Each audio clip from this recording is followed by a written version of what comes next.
ప్రతి అక్షరం ప్రజల పక్షం. HR9 న్యూస్ టీవీకి స్వాగతం, సుస్వాగతం. గోపాల్ రెడ్డి గారు, లక్ష్మణ్ రావు గారు, బీటీ నాయుడు గారు, వెంకటేశ్వర్లు గారు ఇష్యూ గురించి మాట్లాడారు. అధ్యక్ష, ప్రధానంగా ఎన్డీఏ ప్రభుత్వం అధికారంలోకి వచ్చే ముందల చాలా స్పష్టంగా ఎంతమంది బిడ్డలు ఉంటే అంతమంది బిడ్డలకి ఇస్తామని హామీ ఇస్తాం జరిగింది. ఆ హామీకి మేము కట్టుబడి ఉన్నాం. రెండో అంశం అధ్యక్ష, అందుకే గైడ్ లైన్స్ రూపొందించడానికి కొంచెం సమయం కావాలని అడిగాం. నేను కూడా ఇది కొంచెం సీరియస్గా తీసుకుంటున్నా.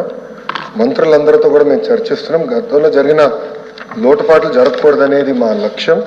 మీరన్నట్టు గతంలో 15,000 రూపాయలని, తర్వాత అది కాస్త నెక్స్ట్ ఇయర్ 14,000కి అయింది, తర్వాత 13,000కి అయింది. 1,000 రూపాయలు TMF అన్నారు, ఇంకో 1,000 రూపాయలు SMF అని అది ఆ డబ్బులు తీసుకుంటాం జరిగింది. అంతేకాకుండా ఎలిజిబిలిటీ క్రైటీరియా కూడా మార్చడం జరిగింది. అధ్యక్ష, గ్రామాలు వచ్చే గల 5,000 రూపాయలు నెలకు వస్తే ఆటోమేటిక్గా వాళ్ళు ఎలిజిబుల్ అనేది, 5,000 కన్నా తక్కువ వస్తే ఎలిజిబుల్ అన్నారు. అట్లా మళ్ళీ దాన్ని మార్చారు. భూమి కూడా అది కూడా మార్చారు. దాని తర్వాత ఎలక్ట్రిసిటీ కన్జంప్షన్ విషయంలో కూడా కొన్ని నుస్ఖలు జరిగినాయి. ఇంతేకాకుండా పాదయాత్రలో కూడా నేను అనేక మందిని కలిసినప్పుడు వాళ్ళు చాలా స్పష్టంగా, మేము ఇప్పుడు అప్పు చేసి ఒక 4 వీలర్ 4th హ్యాండ్ బండి కొన్నాం అంటే 30,000 రూపాయలు 40,000 రూపాయలు పెట్టి ఒక స్కార్పియో కొనుక్కున్నాం.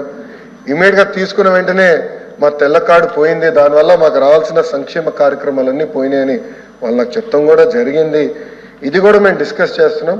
ఎందుకంటే గ్రామ సచివాలయం, వార్డు సచివాలయాలు స్వామి గారి కింద ఉంది, మళ్ళీ RTG నా కింద ఉంది. మీ ఇద్దరం కూర్చుని డేటాని కూడా ప్యూరిఫై చేయాలి, పకడ్బందీగా ఇది అమలు చేయాలనేది లక్ష్యంతో మేము చేస్తున్నాం. అధ్యక్ష, సో మీకు ఎలాంటి సందేహం అవసరం లేదు. అర్హులు ఎంతమంది ఉన్నా ఇవ్వాలనేదే ఎన్డీఏ ప్రభుత్వం లక్ష్యం. అది మేము సాధిస్తాం. రెండోది, ఇది బోత్ ప్రభుత్వం ప్రైవేట్ పాఠశాలలకు వెళ్ళే విద్యార్థులకి వర్తిస్తుంది.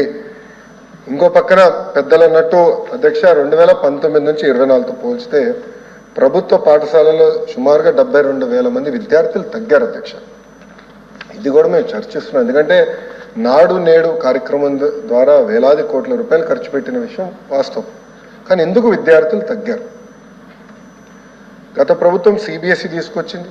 CBSE మళ్ళీ బోర్డ్ ఎగ్జామ్స్ అని పెట్టారు. తర్వాత IB గురించి ప్రస్తావించారు. TOEFL గురించి కూడా ఒక ప్రశ్న ఉంది, దాని గురించి కూడా మాట్లాడతారు. కానీ నిర్ణయాలు తీసుకున్నప్పుడు, విద్యా రంగంలో నిర్ణయాలు తీసుకున్నప్పుడు చర్చించాల్సిన అవసరం ఉంది. యూనియన్లతో మాట్లాడాలి, ఉపాధ్యాయులతో మాట్లాడాలి, అందరినీ కూర్చోబెట్టి ఆమోద్యమైన పరిష్కారం వెతకాల్సిన అవసరం ఉంది. అధ్యక్ష, నీ జర్క్ రియాక్షన్ తీసుకోవాల్సిన అవసరం లేదు.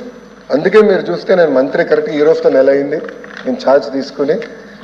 నేను కూడా అధికారులు చెప్పేది ఒకటి, రాబోయే సంవత్సరం ఏం చేయబోతున్నాం రోడ్ మ్యాప్ వేద్దాం, అందరితో చర్చిద్దాం, సంఘాలు అందరినీ కూర్చోబెడదాం, మాట్లాడదాం, వచ్చే సంవత్సరం నుంచి అమలు చేద్దాం. నాకు నచ్చింది కనుక ఇది ఇద్దాం, నాకు నచ్చలేదు కనుక ఇది తీసేద్దాం అనేది కరెక్ట్ కాదు. చర్చించిన తర్వాత నేను నిర్ణయం తీసుకుందాం అనేది ఒక లక్ష్యంగా మేము పెట్టుకున్నాం. పెద్దలు వెంకటేశ్వర గారు అన్నట్టు వాస్తవం, ప్రభుత్వ పాఠశాలలో అడ్మిషన్స్ తగ్గుతున్నాయి, అంటే ఎలాంటి సందేహం లేదు. ఒక పక్కన ఎన్డీఏ ప్రభుత్వం రిక్రూట్మెంట్ కూడా చేస్తుంది. మీరు చూసారు, దాదాపు 16,000 మంది ఉపాధ్యాయుల రిక్రూట్మెంట్కి మేము తొలి అడిగేసాం. అది మేము నెక్స్ట్ అకాడమిక్ ఇయర్కి మేము పూర్తి చేస్తాం. కానీ ఇంకో పక్కన చూస్తే దాదాపు 11,000 పాఠశాలలో 10 కన్నా తక్కువ మంది విద్యార్థులు ఉన్నారు. ఎందుకున్నారు? ఎలా అడ్మిషన్స్ పెంచాలి, నాణ్యత ఎలా పెంచాలి, అసెస్మెంట్ ఎలా చేయాలి, టెక్నాలజీతో జోడించి ఎలా చేయాలి, first grade, second grade, third grade pressure లేకుండా సిస్టమేటిక్ ఎట్లా చేయాలనేది కూడా మేము చర్చిస్తున్నాం.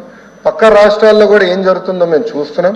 అటు ఉత్తరప్రదేశ్లో ఒక మోడల్ ఉంది, ఢిల్లీలో ఒక మోడల్ ఉంది, పక్క రాష్ట్రాల్లో కూడా ఏం జరుగుతుందో అందరం చర్చిస్తున్నాం. అధికారులు కూడా ఒక టీం వేసాం, వాళ్ళు కూడా వెళ్ళి చూస్తున్నారు. వాళ్ళు నివేదిక ఇచ్చినా నేను కూడా వెళ్ళాలనుకుంటున్నా. వెళ్ళి ఏం చేస్తున్నారో మోడల్ చూసి మన రాష్ట్రానికి కరెక్ట్ మోడల్ ఏంటనేది రూపొందించి అది మీ ముందర పెట్టి అందరు అభిప్రాయాలు తీసుకున్న తర్వాత మళ్ళీ ఆంధ్ర రాష్ట్ర ప్రజలు తల్లిదండ్రులు ముందర పెడతా వాళ్ళ అభిప్రాయాలు సేకరించిన తర్వాతనే వచ్చే అకాడమిక్ ఇయర్ నుంచి మేము అమలు చేస్తాం.